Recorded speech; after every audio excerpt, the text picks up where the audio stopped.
Off the heels of the first ever Smackdown in the Universe War, in which we came out victorious. It is time for Smackdown to show what they're made of once again here in Braunschweig, Germany. So without further ado, let's get this thing started, shall we? And oh goodness. Well, here's one way to get us started with Randy Orton, who for some reason is coming out here holding the WWE Championship. Why? Who died and made him champion? After what he did to Keith Lee, attacking him from behind, giving him the RKO and kicking him in the side of the head, Keith Lee is not here tonight, but he is, I don't know, he is okay. From all accounts, he is all right. And he's using this week's rest. They didn't want to give him this week off. I wonder what the heck is Randy Orton doing out here, and why does he have the WWE Championship? That's more questions that I can't answer at the moment. Because Randy Orton, for as vicious as a man as he is, something tells me he did what he did to Keith Lee out of jealousy. I mean, let's keep it real. He did what he did to Keith Lee because he feels threatened in some way. He must have did what he did to Keith Lee to feel intimidated. I don't know what it is. It's probably one of those three. But the fact that Randy Orton was stooped that low to do what he did to Keith Lee, that didn't do a dang gun thing to him. It's not like Lee was talking junk about Randy. It's not like Lee disrespected Randy. It's not like any of that happened. And yet Randy Orton did what he did to Keith Lee. I hope someday Orton's going to have to pay for that. Orton's going to have to answer for that. And I don't know why he got the WWE Championship or whatever. Let's hear what he got to say. You all saw what I came out here with. You all saw that I came out with the WWE Championship. Why? I'll tell you why. I came out with that title because there's only one guy that's fitting for it. There's only one guy that's fitting of that championship's legacy, and as sure as hell isn't Keith Lee. What? Why did I attack Keith Lee? Because I got sick of hearing all the hype about this guy. I've been hearing ever since the draft ended that Keith Lee is going to be a top star on SmackDown. Keith Lee is going to be the man that makes the blue brand great. Keith Lee is going to be the man. Oh, shut up. We all know that there are three letters that can change all of that. The RKO. And I'm willing to admit, Keith Lee got the power. Keith Lee got the speed, and he's able to combine the two things into something that makes them quote-unquote limitless. Well, they showed it against Finn Balor, but all right. Well, I think I clearly showed last week that everybody has a limit when it comes to the Viper. Everyone has a limit when it comes to dealing with the most vicious man walking through that locker room, Randy Orton. And I don't care who you are, no one is going to... Hey, Teddy Long! Here comes a SmackDown General Manager. Now, you have the WWE Championship in your possession. However, you are not the WWE Champion. You know, and despite what you were saying about how you feel that the only reason you did what you did to Keith Lee is because you feel that you're the only top star here. I feel that you did it because of intimidation. Wait a second, Teddy, hold on. You know me. You know I'm not intimidated of a damn thing. Hold on. Hold on. I'm here to provide a solution. First off, you hold that WWE Championship for tonight, because after tonight, that championship will be held up until Judgment Day. Okay. Because you, sir, are not the official champion. But how are we going to find out who the WWE Champion will be? It's pretty simple. Keith Lee thinks he's the top guy on SmackDown, and so do you, Randy. So how about at Judgment Day, we have it be Randy Orton one-on-one with Keith Lee. I'm down for that. And you know what? To help you out a bit, since Keith Lee isn't here tonight, or else I will put him in a match with you right now. I would love to see that match. You seem to have a whole lot of anger in you. You seem to have a whole lot of venom in you. So how about tonight? You get the chance to unleash that venom. Tonight, you will go one-on-one with Bill Goldberg. Oh my goodness. I'm not the right WWE champion. Who else is really worthy of having this championship, huh? You know the stuff I've done. You know the people I've put down, and tonight I'm putting down Goldberg. But who else is really going to hold this championship? What, Keith Lee? You saw what I did to him. I saw what you did to him. I saw what you did to him. But if you're so confident, Randy, how about you actually do it in a match that actually matters? Now, unless you want somebody else to take your spot at Judgment Day, I recommend you just take the offer I have in front of you. I didn't say I'm going to refuse your offer. I just need you to think for 5 seconds. But as far as Goldberg goes, he's going to be nothing. And as far as Keith Lee goes, let me just say, Smackdown is going to be in the age of Orton. Look at this pompous dude. I'm sick of him. I'm sick of him already. If SmackDown going to be in the age of Orton, then I wish you luck at Judgment Day. Holla, holla, holla. Well, Teddy Long laying down the law, sitting there saying that Judgment Day is going to be Keith Lee versus Randy Orton for the WWE Championship. And tonight, Randy Orton ain't got to mess around and put his foot in his mouth because he has to face Goldberg here tonight. And as far as that big game that Randy was talking, I hope he's able to back it up, because if not, Judgment Day and tonight, he's probably not going to walk into Judgment Day 100% if he don't keep his mouth shut. I'm sure Goldberg heard what he said. Well, let's get it on. I love this crowd. On the way to the ring, at a combined weight of 505 pounds, Carl Anderson and Luke Gallows. Well, Carl Anderson and Luke Gallows for tag team action here tonight against Heavy Machinery. On the very first episode of SmackDown, they were able to put down the team of Cedric Alexander and Booker T, and then they also kind of berated Finn Balor a little bit.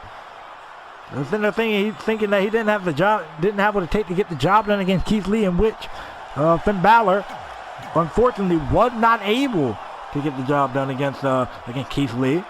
And tonight, Finn Balor is going to be going one-on-one with Pete Dunne in singles actions. I'm looking forward to that match.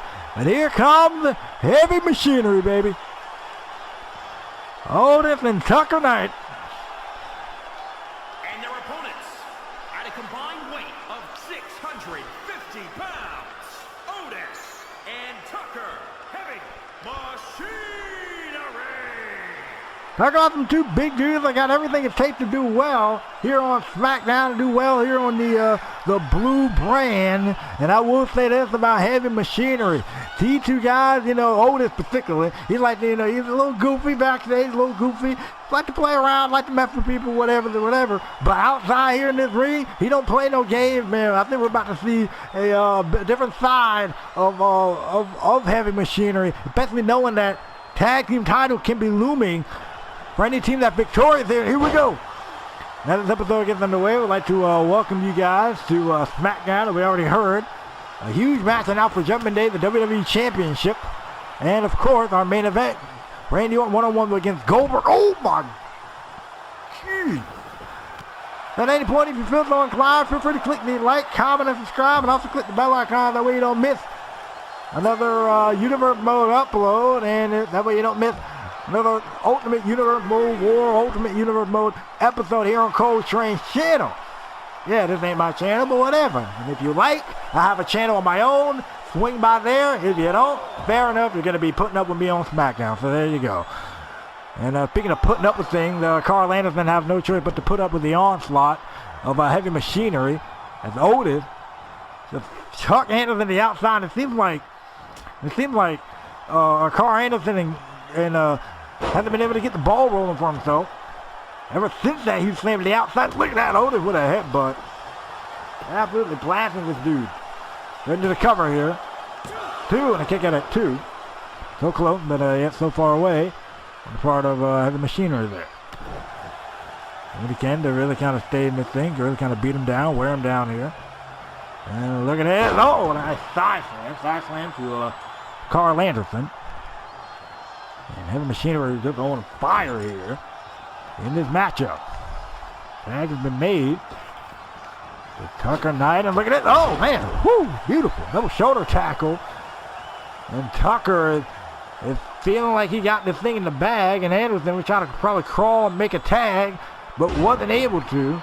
That double leg takedown from Tucker Knight, and Tucker looking to end this thing pretty swiftly here for his team. And look at that, Anderson able to roll through, and a nice drop down. And I wonder if the club was talking toward Balor last episode. Does that really kind of have these guys in a position where they gotta keep winning? I mean, you mess around, you talk that junk to Balor, and they only won one match. Balor only had one match too, so it's not like Balor was going on a losing streak. So I think at this point, Anderson and Gallo got to keep up a winning streak, like Anderson trying to win the match there, but only a 2 count on the part of Carl Anderson. You got Tucker Knight, and Tucker Knight's in the wrong corner, so definitely get out of there ASAP, and I think it's going to be hard to do that now. Now you get the bigger Luke Gallo. Look at it. Oh, man. Backhand right to the back. Down goes Tucker Knight. And look at it. Oh, man, running splash, and down goes Gallo right onto Tucker. Ooh. Look at this Tucker Knight joke. It's getting absolutely mauled by Luke Gallows, and wait a second, Carl Anderson, he dropped down to the floor, to the midsection, kicked to the gut again, and Anderson's going to get into the ring here and go for the running knee. Not necessarily legal, with Carl Anderson is the legal man of this match, but nonetheless, the club is still on a roll here against heavy machinery. Against Tucker Knight specifically, but look at that. Oh, man, double back body drop again. Straight into the cover here. 2 and a kick out at 2 on the part of heavy machinery. On the part of Tucker Knight. Now it's in the showboating in front of Otis, who didn't really like that. With a shot there right into the mouth. That'll have him stunned. And the shoulder tackle now at least allow Tucker to get back in this thing. And also, in addition to the main event of Randy Orton versus Goldberg, we also have women's action. And then the Moon will face Io Shirai off of her defeat against Asuka. Oh, what a boot there by Luke Gallows to Tucker Knight. And that allowed for Carl Anderson to take advantage, but look at Otis. Otis not really happy with Gallows here, and these two big boys are sitting there throwing at it here. Oh, look at that. Now the referee counting out the 2 legal men are Carl Anderson and Tucker Knight. Wait a second. Oh, trying to go for a splash in the corner. Otis was able to dodge that, but Tucker Knight with a knee, and this is really kind of broken down. And look at that press as Gallows got thrown halfway across the ring there. Referee had a count of 5. Oh, what a slam, and down goes. Down goes Luke Gallows. We're going to count of 7 now. He's got to need to get back in the ring, head first, right into the ring post. Referee had a count of 8. Referee had a count of 8. Comes down to Otis. Referee had a count of 9. And Anderson slipping to the outside. He probably wanted to get a pinfall on Tucker. Probably not because it's the fair thing to do, but probably because he don't want them to be able to make any excuses when they say they lost to the club. At least that's in his eyes, in his words, in his thoughts only. And look at Anderson. Anderson calling Tucker up to his feet here. Oh, what a clothesline, a jumping clothesline from Anderson. And Otis was right there. Didn't really allow him to get any further than that. And Tucker now getting back in this thing, kind of feed off this crowd here in Germany. What the heck is this? Springboard. Oh! Beautiful move on the part of Tucker. This may be it here.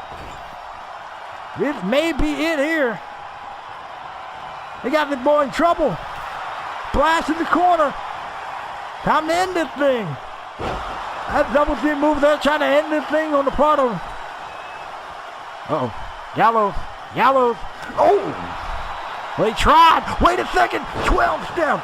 12 steps similar to last episode where Anderson was able to hit the gun stun. That episode last week, breaking the fourth wall, fighting me. Anyway, Carl Anderson crawling. Anderson is crawling to make the cover. Cover is made. 1, 2, then maybe it here. No, Otis is able to kick out. A lot of time passed between when the 12 step connected and Anderson making the cover. I'll give credit to Otis for kicking out, trying to go for the super kick. And wait a second, backbreaker. That's solid backbreaker. Down goes Carl Anderson, who needs to make the tag ASAP because Otis is going to keep jabbing him up here. Oh, damn. That's flatlining. That's flatline Carl Anderson right there. Oh, wait a second. With a counter there from Anderson. Hats off to him. Up to the corner you go. Counter. Ooh, kick to the back of the leg. These two teams are pretty evenly matched here. These teams are pretty evenly matched, and somebody gotta make a move. And I think they got something in mind. Look at it. Time to drop. Oh! They're right in the mouth. And down goes Otis. I gotta do something here. Ooh, shot right there. Down goes Otis.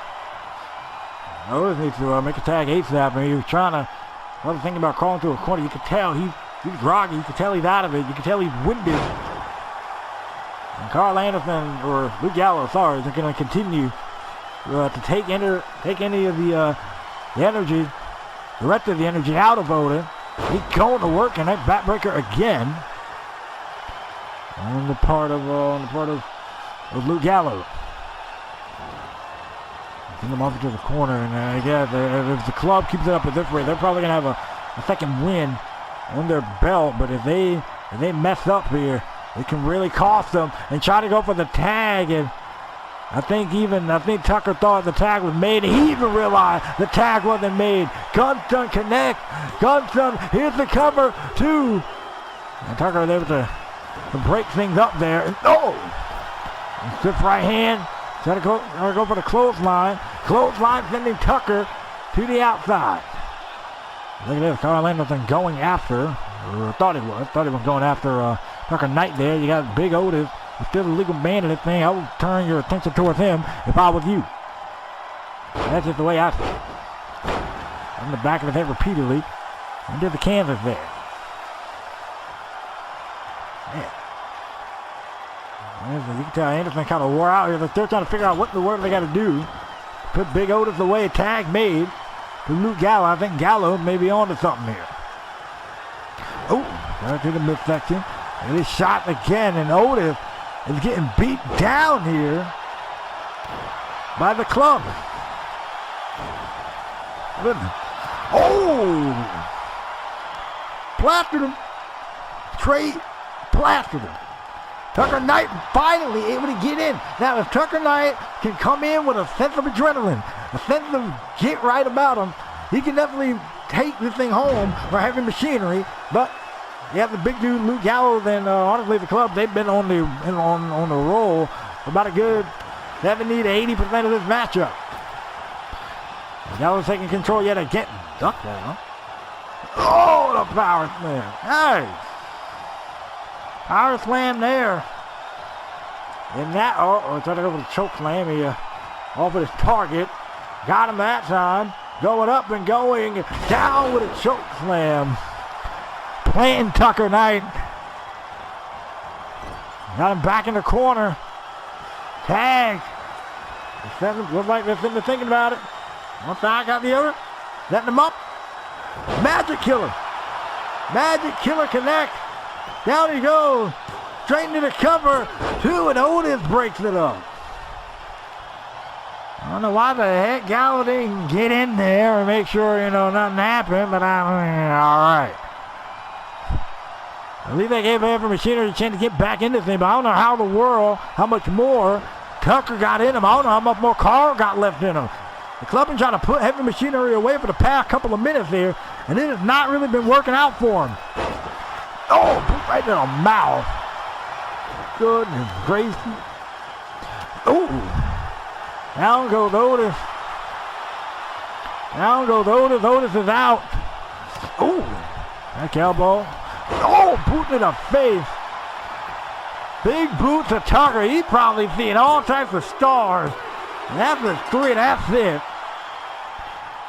I mean, I got to say, Gallows and Anderson, they came out here and they showed a little something here. Because to be quite honest with you, Heavy Machinery, they were in some trouble.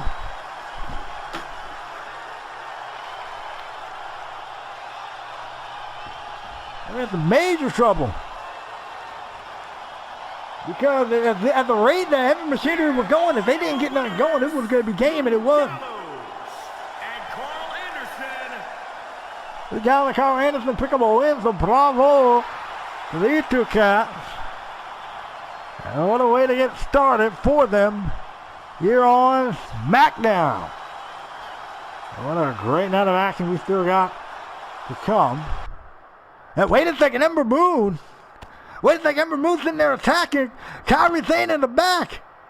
I mean, we saw the two verbally get into it last time around because Ember felt like Kairi was making fun of the fact that she couldn't beat Asuka, and Ember Moon with a trash can right to the face of Kairi Sane, and Ember Moon is in action, necked in the Lord have mercy, tracking right to the face of Kairi Sane in the steel chair, and again, Ember Moon is just beating down Kairi Sane. What the heck is this about? I mean, if anything else, Ember Moon is in action now, so let's see if she can keep the aggression. Ember Moon is at the singles action against Io Shirai, and after what we just saw, I hope Ember's ready. I mean, I'm sure she's probably ready, she's probably more determined than ever, but I'm still trying to figure out why did she attack Kairi Sane? The following contest is scheduled for one fall. Making her way to the ring from Dallas, Texas,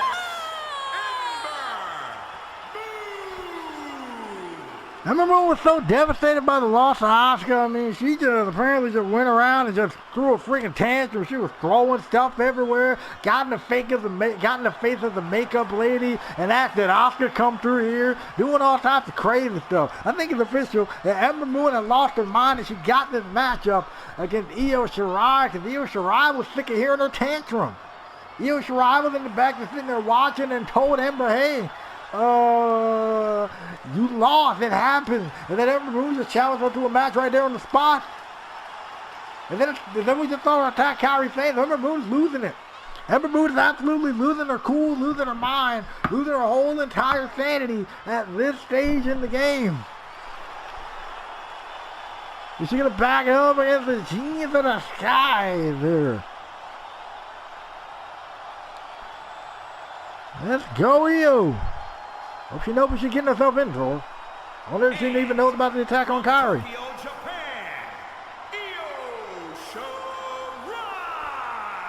You're talking about a woman that got everything it takes to do great here on Smackdown. This is it. And then you want me to tell you, for my money, I like to see Io and Asuka go at it.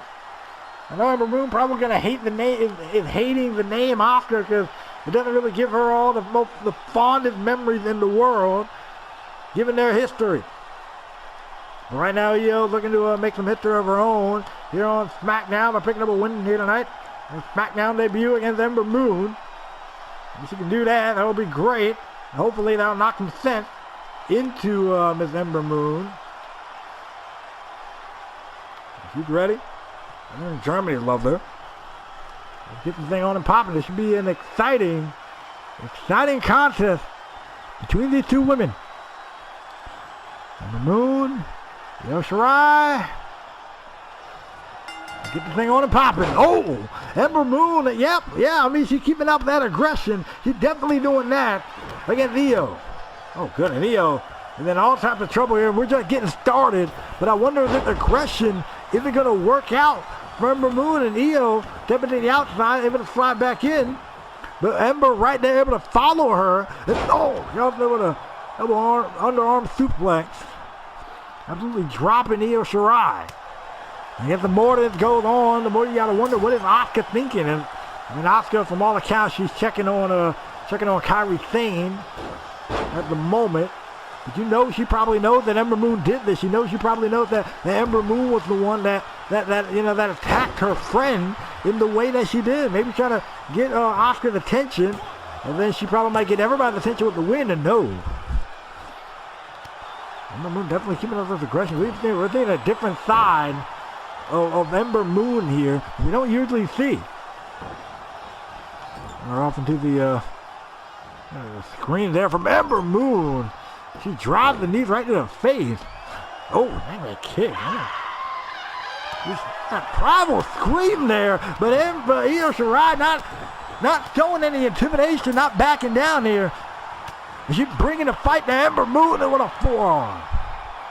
A 4-minute German suplex. Nice job on the part of Io.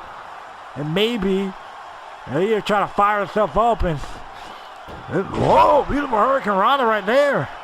Speaking of not showing intimidation, Randy Orton clearly didn't show any intimidation toward about faith in Goldberg. And then again, the confidence can be very deceiving. And again, those two are going to be competing in our main event. And we also have Pete Dunne. This is Finn Balor. A lot going on here tonight. We got Io Shirai up on the middle rope here. Oh!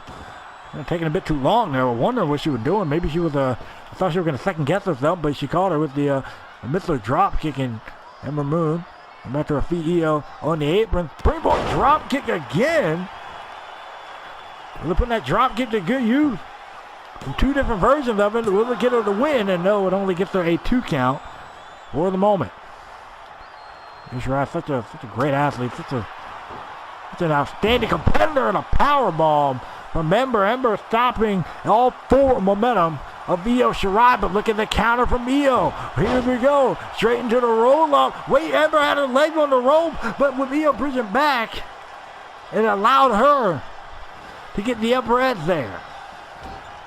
Nonetheless, this matchup continues. Clever move on the part of Io, and she is obviously not backing down. Look at that, head scissors by Io. Ember in all types of trouble here. I'm pretty sure Io's looking moments away from looking to end this thing. And to get this match done and over with. And Ember Moon can do whatever she needs to do. And Ember started off hot, but it looks like she's finally starting to went on a little bit of a downward streak here, but it looks like Ember Moon is getting back into game here. A German suplex with a stop from. Goodness gracious alive. Now Ember Moon, ooh, out right to the back of the head. Man, talking about some powerful stuff. This is definitely it. Look at this. Oh, double arm suplex again. This time go for a cover off of it. And oh, 2 count, 2.5. Ember Moon was in there pleading with the referee in the saying, hey, that should have been 3.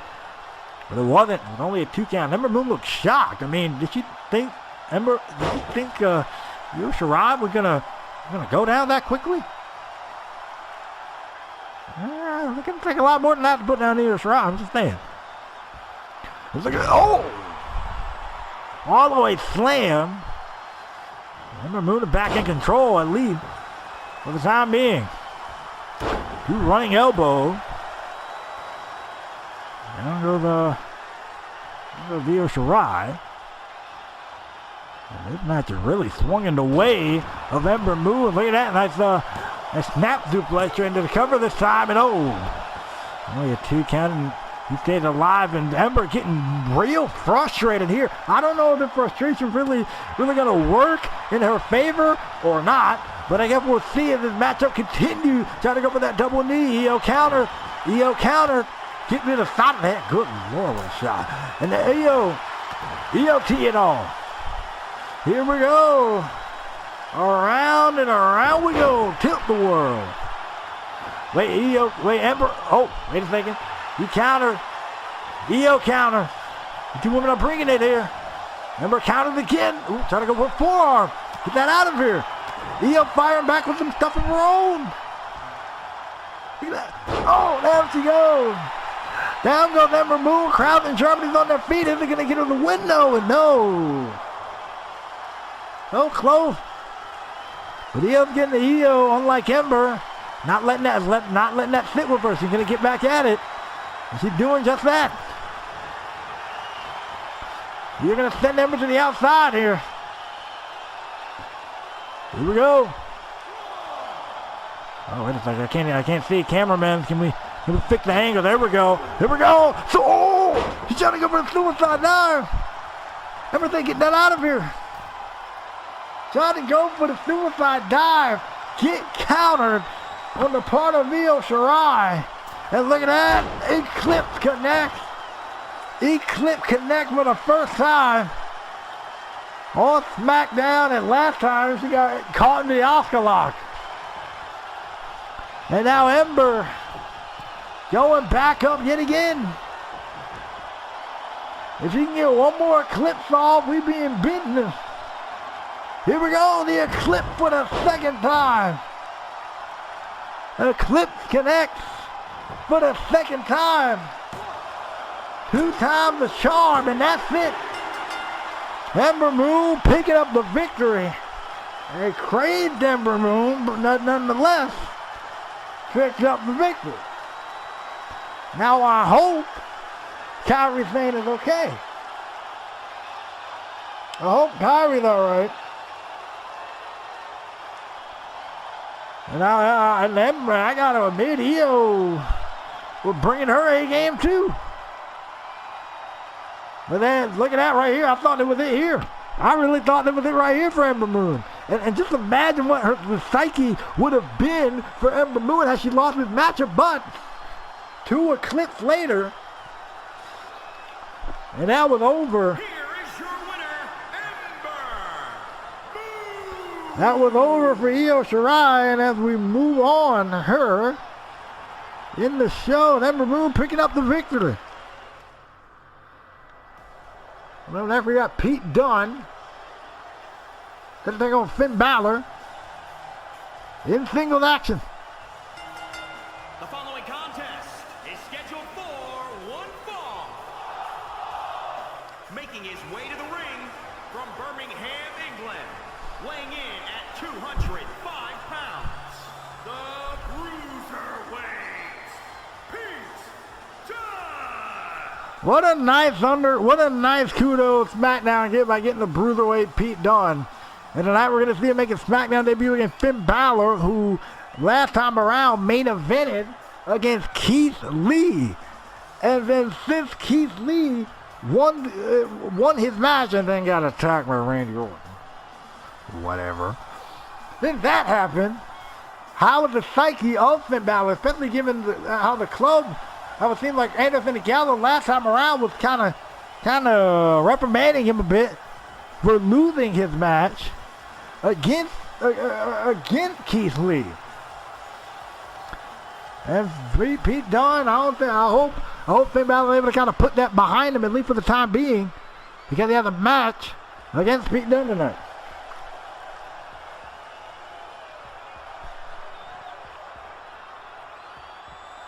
Here comes Finn Balor. Looking at, as I said before, looking to bounce back in this thing, looking to get himself in some potential championship contention here on SmackDown. SmackDown still has the Intercontinental Championship, as well as the Hardcore Championship post-draft. And I guess the question is, who's going to really be in contention for the Intercontinental or Hardcore title? Weighing in at 190 pounds, Finn Balor. You know, I'm sure Teddy Long is sitting back and watching each win and each loss, because the more matches you're sitting there putting up as far as victory go, the more opportunity you have. As we get closer and closer to Judgment Day, we're about 5 weeks out from Judgment Day. We'll be taking place in Las Vegas, Nevada. I guess the more wins you get, the better off you'll be on when the time comes. And Finn Balor, I'm sure he's looking. I'm sure he's looking forward. I'm sure he's looking to be on the Judgment Day card. I mean, if he keeps losing this match, I don't think Teddy's really gonna put you on a card if you ain't really winning like that. I mean, I'm sure Finn Balor wants to get on that pay-per-view stage to really show in front of a larger audience than we have here tonight. How good he is. I mean, we already have the WWE Championship match signed. We still need an Intercontinental Champion. We still have the Intercontinental Championship yet to be determined, and we still have the Hardcore Championship yet to be determined. The pool is still open for Finn Balor or Pete Dunne to put themselves in contention for either one of those championships. So I guess we'll see how things fare. Okay, for Finn Balor. And here we go.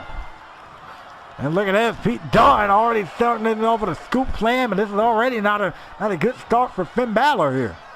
I wonder what's weighing on the mind of Finn Balor following his loss to Keith Lee, following what the club was saying to him, sitting there saying he's not sure if he can get the job done. Ooh, right now he ain't looking too hot here against Pete Dunne, at least in the early stages, and Dunne is just swinging off in German suplex, and Pete Dunne doing what he does best. Throwing these suplexes, throwing these stuff, and I'm pretty sure eventually we're going to see no one done. We're going to get into the little bit of joint manipulation there. But look at that, look at Dunne, and the referee might want to move out of the way, seriously. They're getting taken out, and then they're getting hit by Balor and all that. I'm not trying to qualify Balor for something he had nothing to do with. And down goes the ref. I told him he should stay out of the way. And a gut buster, though. And Balor couldn't avoid that one. Especially since he was at the mercy of Pete Dunne there. Not right to the face, and look at this, look at Dunne just going off here. German suplex and a kick out at 2. Wow. We're talking about somebody needing to kind of start lacing themselves up by their bootstraps and getting a move on. This is this is kind of what Finn Balor needs to start doing here. Oh, look at that, that triangle's locked in. Finn Balor is in all types of trouble here. And look at this. Look at this. Look at Balor lifting him up, and down he goes. Rough way to land. If you are Finn Balor, or rough way to land if you're Pete Dunne in this case, and Pete Dunne or Balor trying to do what he needs to do, throwing these kicks, throwing these strikes here. We're trying to get a move on. Look at that. Oh, dropped it right to the side of the head. Beautiful stuff there by Finn Balor, and look at that. Roll to the outside. Balor going up, probably thinking coup de grace. And Pete Dunne saw that coming from a mile away. Was able to knock him off the top rope. And Pete Dunne, wait a second, forearm to the mouth. Here we go. Bitter end already. The bitter end connects already to Finn Balor here. And a kick out at 2.5. And Balor and Pete Dunne saw he had a wide open opportunity to end this thing, and he almost did with the bitter end, and we're probably not even about 10 minutes into this thing. You want me to tell you something that's talking about messing up somebody's psyche? You beat them in 10 minutes at a match, and see how fast they will be wanting to get the goodness, I lost what I was saying. The Pete Dunne is now back in control. Pete Dunne told me to shut up. I got to just watch what I do here. All right, Pete Dunne, I'm going to take you at your advice. But Finn Balor was able to counter with a drop kick right there. Finn Balor, crowd in Germany, trying to get behind Finn here. Get to the midsection. And look at this. Look at Pete Dunne, Michinoku driver. And down goes Finn Balor. Looking for a stomp there. Get that out of here.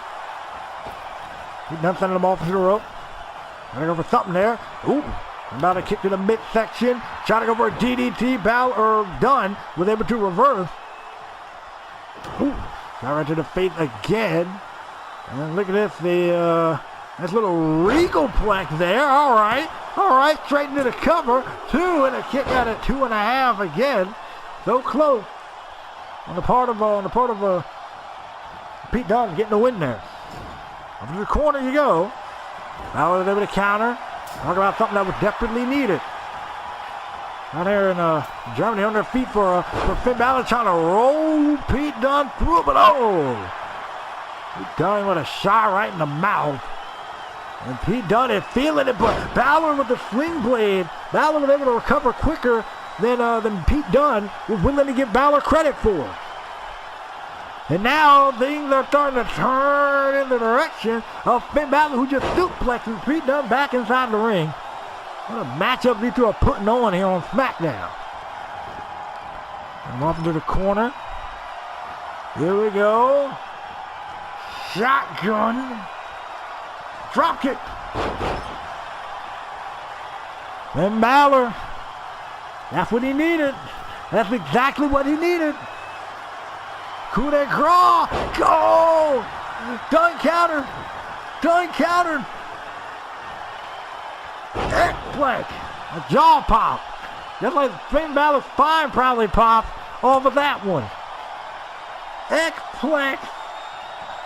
Bitter end. For the second time in his match. No less. Wow. Just wow. Oh, wait, no. Pete Dunne, is he about to do it again? For bitter end. For the third time in this matchup. He's been hit with 3 bitter hands. This is it. That's it, fam. Wow. I mean, Finn Balor gave it his all. I mean, you can't sit and deny that Finn Balor wasn't giving it his all, but it seems like, it really seems like, I don't know what it is, but Balor just hasn't really been getting his mojo going. Hasn't really been getting his fire going since Smackdown started. And he got to do something. He has to do something in order for this to improve. I mean, if Pete Dunne can keep it up like this, you know good and well he's going to be in line for an Intercontinental or Hardcore Championship match or even a World Title match. But congratulations to the Bruiserweight for picking up the win here tonight against Finn Balor. Matt Hardy, a walking fluke if I've ever seen one. He came in there last episode and beat me. He beat the gold standard. And people were sitting there saying, oh, you shouldn't have taken him lightly. No, I didn't take him lightly. Hold on a minute. And what you looking at? This is my turn. This is my time. Anyway, I've never seen such a major fluke in my life. Matt Hardy, the guy that's only successful when he got his brother around, he was able to beat me. I'm about to prove to everyone. I'm going to prove to everybody that was a fluke. I'm about to issue a challenge right now. I want to see if Matt can do it again. At Judgment Day, Matt, how about you face me, except this time you face me 2 out of 3 falls. And then we'll see who the real star is. Then we'll see what we can really do when things are on the line. How about we do that? And how about... Let's put a little bit of a stake on it. How about the winner gets a shot at, let's say, the Intercontinental Championship? How about we do that? Let's see you at Judgment Day, Matt. We're talking about arrogance on the show, on the part of Shelton Benjamin, unable to take the fact that Matt Hardy beat him fair and square in the middle of the ring. They're calling him a walking fluke? You kidding me?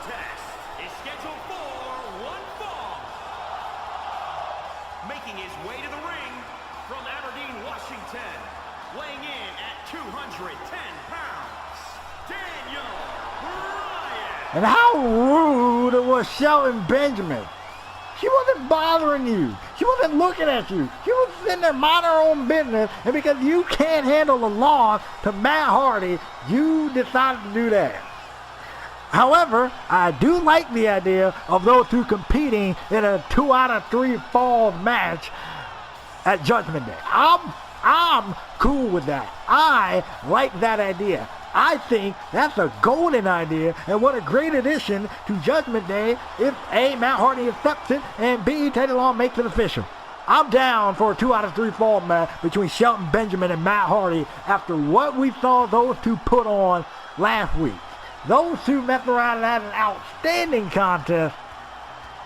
And again, no disrespect to Daniel Bryan at all, because he's about to have a pretty solid matchup, because he is facing Dolph Ziggler, who last week challenged Heath Slater to a match at Judgment Day. So Judgment Day is looking pretty stoked right now. And here comes Dolph Ziggler. The show off, whatever you want to call him, I don't care. So here he comes. From Hollywood, Florida, weighing in at 218 pounds, Dolph Ziggler. Dolph Ziggler came out here last week in the very first episode after Heath Slater picked up a great win against Mike Kanellis. He came out here and said that Heath Slater wasn't really going to do anything. He basically came out here, talked down to Heath Slater, talked bad about Heath Slater and whatever, and said he was going to face Heath Slater just so that way these people have to pay to see him. Are you freaking kidding me, Dolph?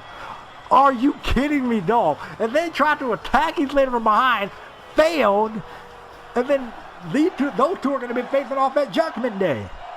But here we go. Daniel Bryan, Dolph Ziggler. Dolph is having a bad hair day, and let's get this thing going. Dolph need to make sure that ponytail is more secure on his head there. But all right. Anyway, Daniel Bryan and Dolph Ziggler. This can be an exciting contest, to say the very least. Daniel Bryan, really kind of showing a more technical side of himself, and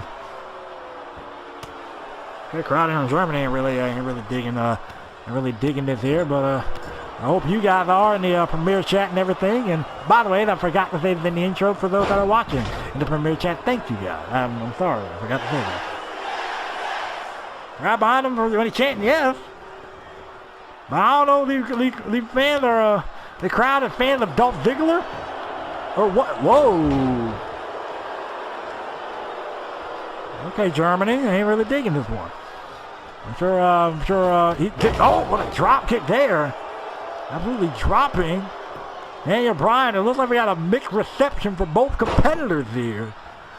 And I wonder if that's going to throw them off their game at all. I wonder if this is really going to affect, how they perform. I mean, if you got the crowd sitting there booing you like the crowd here in Germany is it going to throw you off your game in a nice reversal and a takedown? But look at Daniel Bryan continuing the attack. Here we go. Sunset flip this time. Go for a cover. Referee, it took a little bit too long to get down there on a 1 count. It took a little bit too long to get down there. And a springboard tope and heel over the top rope. Nice stuff on the part of Bryan. And working on the leg. Smart move. And he's a heel hook in his arsenal. Going for it again. And now Dolph Ziggler in trouble here at the hands of Daniel Bryan, and a running elbow drop, or tried to. And a drop kick there from Dolph, and Dolph is having all types of a bad hair there. I can promise you that. Either that or you need to keep your opponents down more secure. Or whatever. Look at back suplex around the back of his neck. And Daniel Bryan had no choice but to kind of roll to the outside there, but Dolph was able to catch doing a power slam, and Bryan was trying to psych him out there. Didn't really work out for Bryan. Now Dolph is going ham, as pointed out in the main event. Will be a match between Goldberg and Randy Orton, who is holding the WWE Championship, because as a reminder, it will be Keith Lee versus Randy Orton at Judgment Day for the WWE Championship. And with the performances like some of these stars are putting on here tonight, they could probably be next in line. And wait a minute, Yes Lock is in. Yes Lock is locked in. Is Dolph Ziggler going to tap out here and really kind of jack up his momentum going to Judgment Day? And looking at Dolph Ziggler fighting out of it. I think it was a bit too early for Daniel Bryan to be going after that move. Oh, super kick in the midsection. And again, And a jumping DDT. Beautiful combination on the part of Dolph. I may not like his attitude, but that was a nice combination. Is it going to get him in the window? And no, it did not. Did not pick up the win. But that was an excellent combination. These two are really bringing it here. Oh, man. Oh, really bringing it here. Nice splash in the corner. Back in the midsection again. Nice forearm. And look at that. Dolph trying to go for something. Daniel counter. Uh-oh. Dragon suplex on the back of his neck. Goodness gracious, taking back American Dragon days. Where you at? And Brian, very confident competitor. Wrestled all over the world. And famously.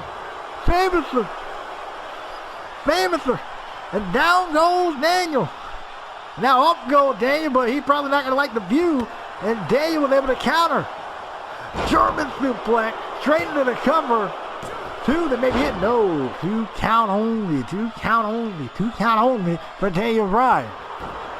And they kick to the knee again, and you could tell Dolph starting to favor that knee, and that drop kick was a little bit short there for Daniel.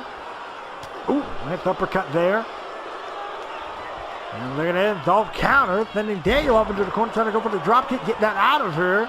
And a tiger suplex this time. Now Daniel showing that technical prowess may catch him off guard, and no.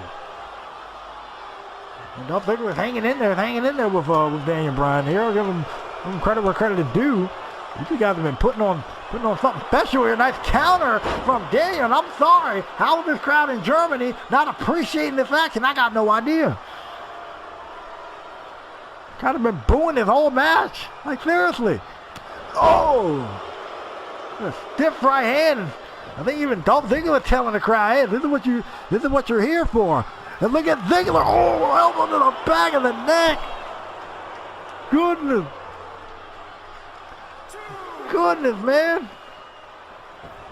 You guys leaving it all in the ring. Leaving it all out here. Goodness. Famously. This may be it. This may be it for Daniel Bryan, who kicks out at 2. Frustration is setting in for Dolph Ziggler. And he knows he cannot put Daniel Bryan away, at least for the moment. But if he can keep it up, he may be on to something here. Suplex, kips up, and Dolph Ziggler, of course, kind of showing off now. Really thinks this is his time. Hey, wait a second, he's Slater. I mean, Dolph Ziggler now got his eyes locked on Heath Slater. And like I said, these two face off at Judgment Day, and Dolph Ziggler really kind of distracted by Heath. And Bryan was able to get back to his feet there. Hey, wait a second, there he is. Yeah, like I said, he was able to get back to his feet. And, all right, Dolph Ziggler threw the ref out of the ring in frustration. He wanted the ref to go after Heath Slater to get him out of here. And so he threw him to the outside of the ring, but in doing all that, he left himself wide open for this attack by Daniel Bryan. Oh, up on the arm. And when he was doing his thing up there, it kind of distracted Ziggler. Ziggler wanted the ref to go after Heath, so he chucked him to the outside. And then the ref landed wrong, and so that left him wide open. Left him wide open for Daniel Bryan. And look at this, he got that heel hook locked in. He's been working on his leg all match. Is he going to put it away? And yes, he does. Thanks to Heath Slater's distraction, that allowed for Daniel Bryan to pick up the win. And what was a great back and forth matchup between these two men. And then when Daniel put in the yes lock, and I'm sorry, this crowd in Germany, I don't really agree with your sentiment of this matchup, and they booed both guys throughout this whole thing. But these two went out here and put on something solid, put on a good matchup, and Daniel Bryan came out with a win thanks to the distraction of Heath Slater. Daniel Bryan picking up his first win on Smackdown, and back to the drawing board with Dolph Ziggler and through this crowd. That was a great matchup with Daniel Bryan picking up the victory. Congratulations. Well, what a win from Daniel Bryan over Dolph Ziggler, thanks to the help of Heath Slater. And now it is time for our co-main event of the evening. That's Samoa Joe set to take on Johnny Gargano. Making his way to the ring from Huntington Beach, California, weighing in at 282 pounds, Samoa Joe. We got well versed for their submission game, and if I'm correct, both guys actually got a submission victory over their individual opponents. Last episode, Samoa Joe was victorious over Bobby Roode, and Johnny Gargano was victorious over Mustafa Ali. Last time around, so I guess these two against each other. You want to talk about a great leveraging matchup? This would definitely be it for both men when it comes to potential championship contention here. We saw earlier with Finn Balor and Pete Dunne. Finn Balor officially 0-2. We're on Smackdown. Here comes Mr. Johnny Wrestling, Mr. Johnny Gargano himself, the Rebel Heart of Smackdown. From Cleveland, Ohio, weighing in at 199 pounds, Johnny Gargano. Well, Johnny Gargano didn't do too bad on his Smackdown debut, looking to continue that momentum here tonight, but I got to admit, he got a huge uphill battle. He got a huge opponent, no disrespect intended, to do it again. And I guess if Johnny Gargano can mess around and kind of play hard to get, you know, just like some of y'all with y'all relationship issues. You think the chick playing hard to get? Anyway, if Johnny Gargano can play hard to get and avoid Samoa Joe like the Black Plague, then he be in business. I mean, I give him credit. I'll give credit to this. Candice LeRae is at least with him on SmackDown, and I'm pretty sure she isn't making herself hard to get with Johnny after he scored and went over Ali. But let's see, what type of reward Candice give Johnny if he wins this match. But anyway, there we go. Oh! And instead of picking a spot, I'm going to try to run head on at Samoa Joe. Didn't really work out there. And Joe making him pay for it instantly. Throws him off into the corner. Ooh, look at that. Oh, man, hits a Curry right out the gate. Not looking too good at the start here. It was like Johnny counted. A good job on the part of Johnny. First time these two ever went one-on-one here. And look at that. Look at that. Oh, Joe sending Johnny out to the apron. He was there to hang on. Johnny with a forearm. Going to the top rope here. Oh, Joe caught it with a power slam. And I don't know if you're Johnny Gargano, is this really the wisest form of attack here? If I was Johnny, I would probably try to stick and move. And Joe, home for the cover and a kick out at 2. Like I said, if I was Johnny, I would kind of stick and move there. But look at that. Johnny kind of used Joe's momentum against him. But kind of weird calling him Samoa. But anyway, really kind of used that momentum against him and taking advantage here, as he should. But look at that, trying to go for a back suplex, and Joe able to shift his weight. Oh, 282 pounds of his weight. Flipping it the other way onto Johnny, and this is not looking good for Mr. Johnny Wrestling. I don't know if he can wrestle his way out of this. He may be able to talk his I'm joking. He ain't going to talk his way out of this. He ain't talking his way out of nothing. They're probably going to make him try to pass out, though. Ooh. Jeez. Up right to the midsection. Joe going up to the middle ropes, and they're claiming it's going to be over. And it might be after that senton from the middle rope. Clean up on aisle 3 for Johnny Gargano, but never mind. He'll stay alive, but this dude is probably implanted into that canvas now after that one. Johnny was getting back to his feet, but he kind of stumbled. Oh! And again, Johnny using Joe's momentum against him. I mean, Joe was coming in all hot and aggressive there.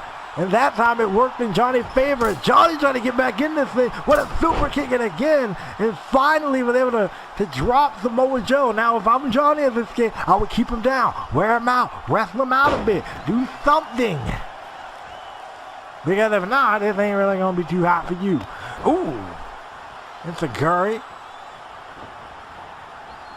Into the corner you go. Oh, an uppercut right to the mouth. And Gargano is on a whole different level here. And we're trying to go for the shoulder to the gut. I think he's a bit too far out on me. Onto the top rope there. Oh, Joe tried to attack him. That didn't work. And now he's closing up. DDT, nice. That's up on the part of Johnny. Johnny was a little bit of difficulty at first. Able to pull it off though. And able to get the window. And he only got a 2 count there. Out to the midsection, kick to the midsection again. Spinning kick to the ribs, and that time let's send them all the way to the outside, and Joe to the top rope with a senton. His ribs are probably cracked in more ways than one. Jeez, this is not looking too hot for Johnny. And I'm joking, there's weight involved. Nothing turned out good for Johnny, but look at that. Oh! Johnny was able to fight out of that. I'll give him all the props in the world. How in the world was he able to do that? I got no earthly idea. That just shows the toughness this guy got. Slingshot spear. Slingshot spear. Gargano escape. Locked in already in this matchup. And it's pretty early, so I don't think this is really going to do much for Samoa Joe. And it doesn't. Right there. Joe, he tried to end the thing as quick as possible, but it didn't really work. But look at this. Johnny able to roll through. Referee couldn't even realize that he was seeing it. He almost got a 3. But no, it's 2.5. And he keeps moving. Back. Suplex. Oh, goodness. Look at that. He just tossed Joe like he was nothing, cuz. Hold up. Hold up. What's out here? Shot wasn't really fading Joe though, but I give him credit. That was excellent. Excellent stuff. Johnny kind of got Joe. Never mind. Oh goodness, half and half. When they're claiming it's over, bro. When they're claiming it's done though. And he might be at this rate. Joe can keep them offense like this, and we might be in business. Look at that. Roll up. Trying to roll them up here. 2. And 3 count. So close and float far away. On the part of Samoa Joe. But Joe counted with a forearm. Now, we would usually see this in reverse. But Joe trying to take flight on Gargano, and he does. Suicide dive. And the crowd agrees. What a night of action this has been. This has been stellar. Just stellar. And it's all about leveraging right here. It's all about leveraging for these guys. And with a senton again, talk about a move being your best friend. Talk about a move being your best friend. That's definitely going to be it there for Johnny. On to the top rope. Let's get it on. Oh, back flat setting on. Johnny kind of rolled out the way. It looked like he got him in the shoulder at least because Johnny got knocked stiff. And Joe definitely hurt. I don't think he got all of that senton. But at least he was able to get back up to his feet here. And a suplex by Joe. Crashing down on Johnny. Arm right to the face. Look at that. Now he's going to hang him over the top rope. Rib first. Now at this point, if I'm Joe, I keep targeting the rib. I would probably finish it off with the muscle buster as opposed to the coquina clutch, which is probably, knowing Joe, the route that he wants to go with this thing. Unless I'm wrong, I'm not in Joe's head, and I don't want to be. I'm just thinking all types of evil thoughts. That the coquina clutch wrenches is probably one of those evil thoughts, but Johnny was able to counter. Johnny countered. Joe countered. Dragon suplex right on the back of his neck. Johnny needs to get something going. Oh, goodness. Uranagi. Uranagi slam, probably drilling this dude to the ground. Straight into the ground. Drop kick. This is not looking pleasant. This is not a pleasant experience for Johnny. This dude is in trouble. Rear naked choke is locked in. Rear naked choke is locked in. And Johnny got no choice. That's a tap out. What a matchup, though. Between these two. Johnny brought his heart. Brought the rebel in him. He brought it out. He brought it in. He brought it to the dance here against Samoa Joe, but just wasn't able to get it. Several centaurs to the ribs. And all of that really kind of jacked him up. I'm pretty sure he's probably going to be looking for Candace to give him a massage and all of that. But I'm not mad at the performance of Gargano here. Here is your winner, Samoa Joe. But that's 2 victories in a row for Samoa Joe. So if he can keep up this trend of winning and winning and winning, we might be on to something. We just might be on to something when it comes to Samoa Joe and championship contendership. But we will see where that road takes Samoa Joe. Dang, Vin. Lost again. Lost again to Pete Dunne. Listen, dude, we're here if you need it. Gallows. I told Carl, I'm going to tell you, I don't need y'all's help. I don't. Okay? I mean, I get it. I lost tonight. It happens. I need to just step my game up. It's fine. I'm going to be all right. You sure? I mean, we just beat Heavy Machinery. I think it's safe to say, yeah, Anderson and I, we're almost there to become tag team champions. I mean, you haven't even gotten a win. I know I haven't gotten a win, Gallows. Let me go on with my career. I get it, we're boys, whatever. Let me move on with my career. Hey, Finn. Remember, back in the day, we ran the place. And if you want us to run the place again, you know where to find us.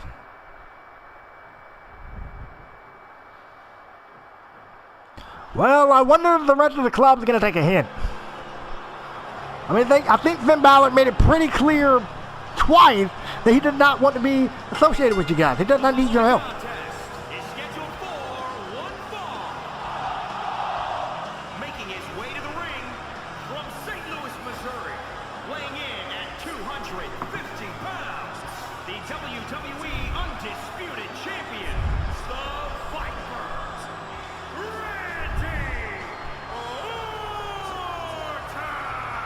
Randy Orton a little premature here and sitting there saying he's the WWE Champion, because as Teddy Long pointed out, he is not the official WWE Champion.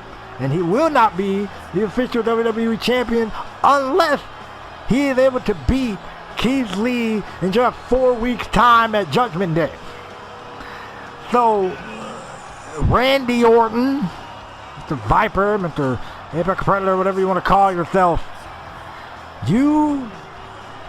man, that was the sorriest excuse for attacking someone I've ever heard.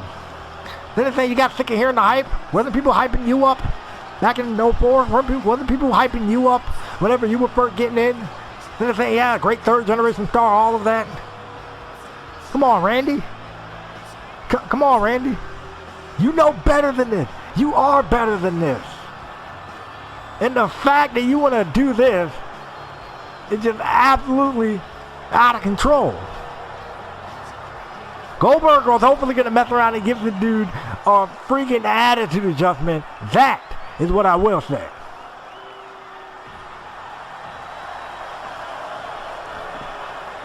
Because speaking of giving people attitude adjustments, here's the guy that if his finisher was called the attitude adjustment, it would actually mean something. Because the dude hits like a friggin' tank. Unlike John Cena over on Raw, who got choked out by the Fiend in the very first match. Bravo, John. From Atlanta, Georgia, weighing in at 270 pounds, Goldberg! You ain't really looking too hot, Raw. You ain't really all that you say you are, huh, John? Got choked out by the Fiend, didn't you? Anyways, that was the first episode of Raw. Anyways, and let me take my cheap shot there. But speaking of cheap shots, Randy Orton took his cheap shot at Keith Lee last episode. I think now this is the guy who, I think if you're going to try to cheap attack someone, I don't think this is the guy to do it with. I'm just saying. I don't think that's really going to work out for you as well as you think it will. That's all I'm going to say. Make of that what you wish. But I can promise you this much. Judgment Day might come early. Judgment Day might come early for Randy Orton if he's not careful. He probably might already regret his decision. He might already regret his life choices here when he faces Goldberg. This is going to be something fun, I can promise you that. I don't think this is going to fly by quick. This ain't going to be a quick one. And then Germany won when they see the RKO. I wonder if they're going to get it. And he tried to go for it right out the gate.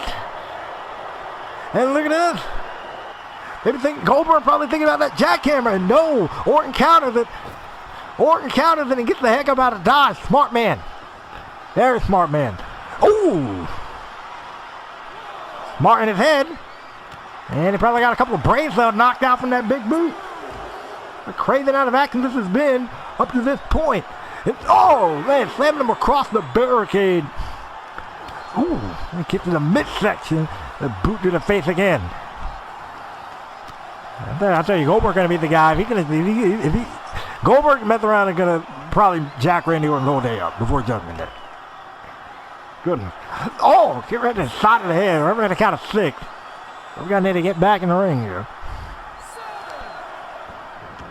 And Goldberg is taking the time to do just that with Randy Orton. Bring him back in the ring at the count of 7. And like I said, this wasn't going to be an easy match for Mr. Randy Orton. And Goldberg absolutely popped Orton right in the mouth. Now hopefully shut him up and shut up some of the talk he was saying earlier. And then again, Randy Orton, no it isn't. Oh, goodness gracious. Look at that. Oh! Powerful suplex from Goldberg. Now Goldberg is going ham here. I'm trying to drag him, I guess. Pick him up here. Then kick to the midsection. Off the rope. Trying to go for a boot. Get that out of here. Counter from Goldberg. Dropping Orton on the back of his head. Goldberg is on all types of a roll, at least at the moment, sir. There's Randy is in all types of trouble. He'll be dropping his shoulders right to the rib. And off to the corner you go. What a power slam. And Goldberg is cooking with gas now, and if he's cooking with gas, he's probably about to mess around and burn Randy Orton. Spear! Cut neck. You know, people say Canada's bizarre world, but is Germany bizarre world here? I mean, seriously, they were booing Randy, and they were cheering Randy, they were booing Goldberg a little bit, now they're cheering him. What in the world is going on? It's crazy. Drop kick. Drop kick again. Ooh. Now Orton finally getting something going for himself here. And he should have. Oh, man. We're going to talk about something that was definitely needed. This was definitely it. Out of the matchup and now switching. And Randy Orton is taking firm control. He sends Goldberg over the barricade. Now Orton sitting there taunting him. And now he actually may have baited Goldberg, and yes he did. Oh, wait, well, he almost did. Never mind. Never mind. No, he didn't. Oh, wait, trying to go for that spin kick. Goldberg a little bit off target there, but he is connecting with no follow-up strike there. Oh, man, Goldberg, yo, this dude is about to start cooking there. And Randy Orton now getting these shots to the face here. Let me kick in the midsection. Shot again. Look at this. Now we got something. Oh! Right hand from, off the corner. Oh, off the rope we go. And Orton countered back with that Luthez press. Never got taken out in the process. Let's move out of the way. An exploder suplex from Randy, and I wonder how Randy is taking this matchup. I mean, if he's looking at this matchup to warm up, he's trying to end the thing. And barely a 1 count, almost a 2. Or 1 count nonetheless. And I wonder how Randy Orton is taking this matchup. Is he maybe sweating this matchup a little bit? Does he know he could probably walk into Judgment Day less than 100% depending on how this matchup swings? And speaking of swinging, I think Randy Orton ready to hit a home run with this thing. Oh, nope. Oh.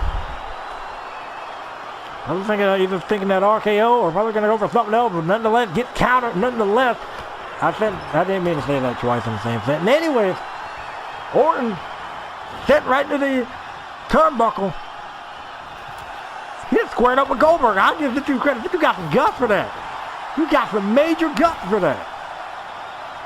I'm trying to look out. He would go for something there. Orton countered, thinking that out of here. Now Orton to the top rope. You don't see Orton go up here much, but I guess desperate time. Call for desperate measures. Drop kick. Drop kick from the top rope. Down goes Goldberg, and now Randy Orton is gonna go to work here. I mean, he got to. Had a big deal with it now. What you gonna do? Sit there? Talk? Knowing Orton, he probably would. And look at that. Dropping the knee again. And Randy Orton is just eating Goldberg alive, at least for the moment.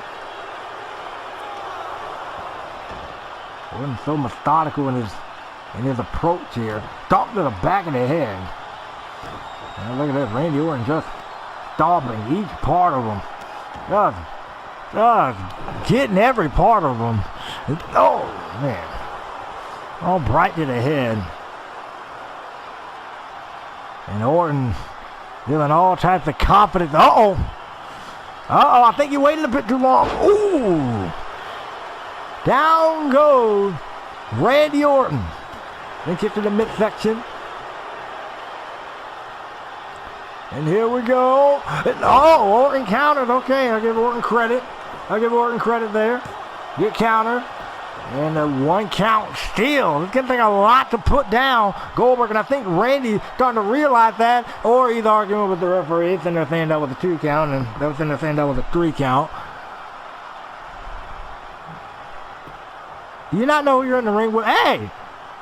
Why didn't hit the referee? Referee ain't do nothing to you. You're doing a job, Randy. That you should have did your job and focused on Goldberg. But look what happened. You didn't. And now you're getting tore apart. Spine butt. Idiot.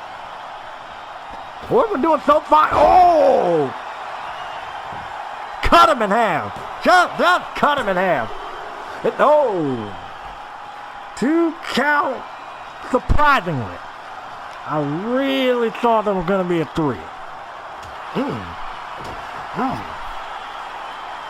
Look at, whoa, over the top. Up, over, and out goes Goldberg again.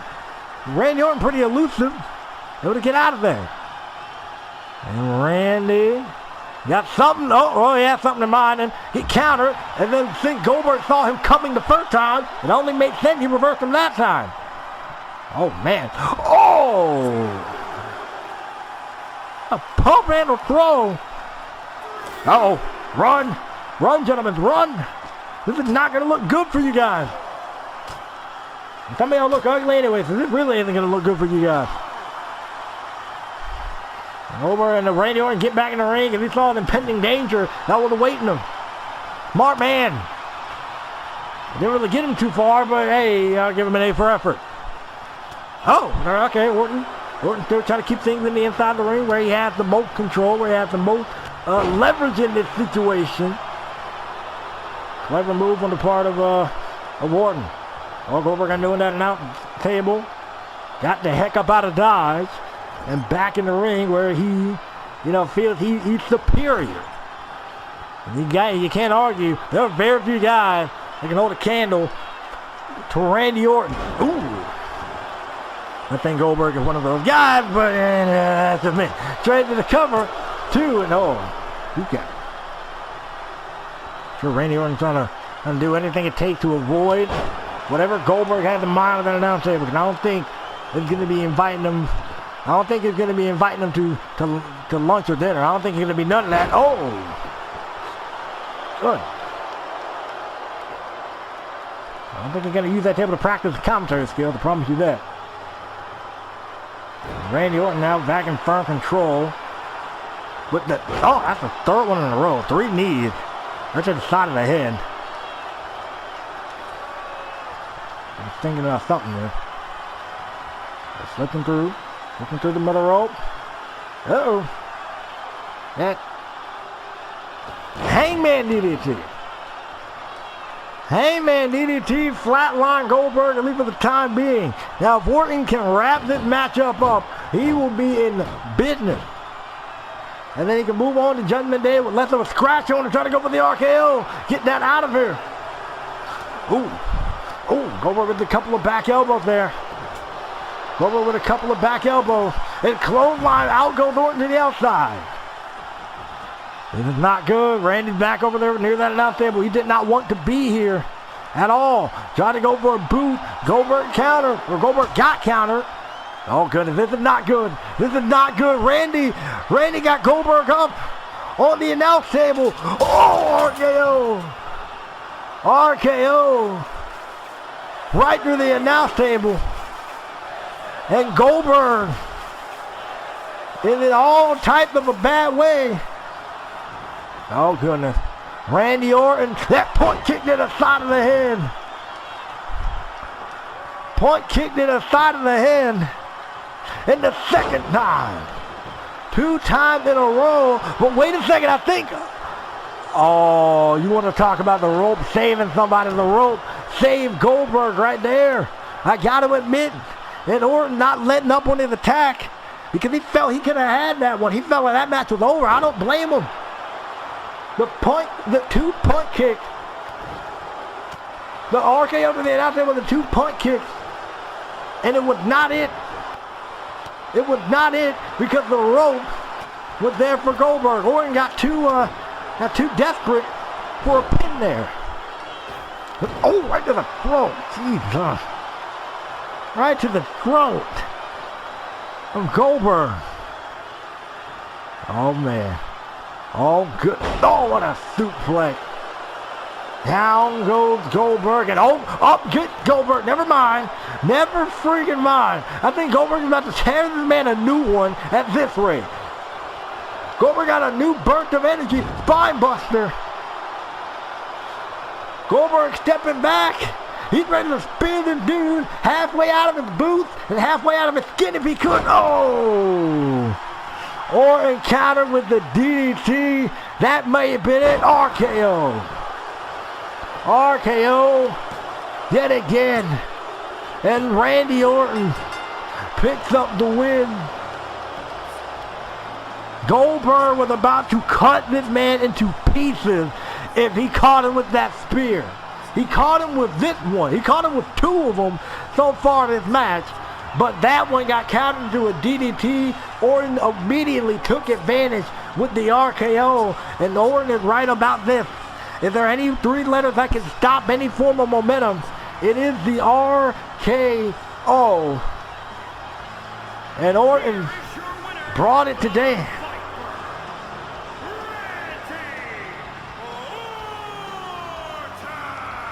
Randy Orton picking up the win, gaining some major momentum on the road to Judgment Day. But the question is he really going to be ready? I mean, we saw he barely slipped out of there against Goldberg.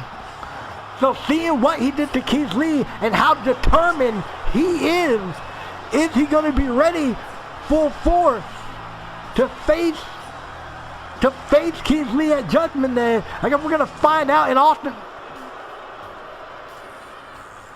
What? The heck? That. Hold on a second. Here comes The Undertaker. This is the first time we're seeing him on Smackdown. Then we had to, full disclosure, y'all, we had to make a trade between The Fiend and The Undertaker because The Fiend just said, screw it, I'm showing up on Raw anyways. And Orton already bailed because he wasn't no part of The Undertaker here. So The Undertaker is officially on SmackDown following the trade. And I think Undertaker's here as a man that ain't really playing any games. Oh goodness, Orton backing away from The Undertaker. Everything was quick. But Orton backing away from The Undertaker, getting the heck up out of there. Uh-oh. This is not looking good for the Viper here. I feel so bad for this guy. Bold claim, Randy. Especially since it seems like you forgot whose yard you're standing in. So how about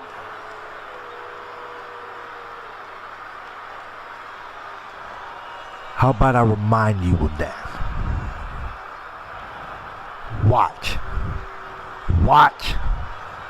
what my brother Kane and I do next week. And then next time, it's gonna be me who's shutting you up. Not Goldberg or Keith Lee. Remember that. Well, Undertaker reminded him whose yard this is, given the claims that Orton made earlier. Orton's about to mess around and make more enemies than friends. And wait a second, I think someone's coming through the crowd. Get over there, Keith Lee. That's Keith Lee. Keith Lee getting a little bit of revenge from last week. Look at him. Here comes Lee. Oh goodness. Keith Lee is here. And he's taking it to Randy. They back something else in it. Oh. Kill him with the pow. Keith Lee is on a roll. Keith Lee getting a measure of revenge. Oh goodness. Spirit bomb Orton straight to the freaking mat. Oh my. Wow. Keith Lee coming to obliterate the Viper. If it didn't go through enough already. Ground zero. And that's it for SmackDown. Keith Lee getting a measure of revenge. But what a night for SmackDown. And who's going to walk out of Austin, Texas, the WWE Champion? Stay tuned, be a boss, and I'll holla at you guys later.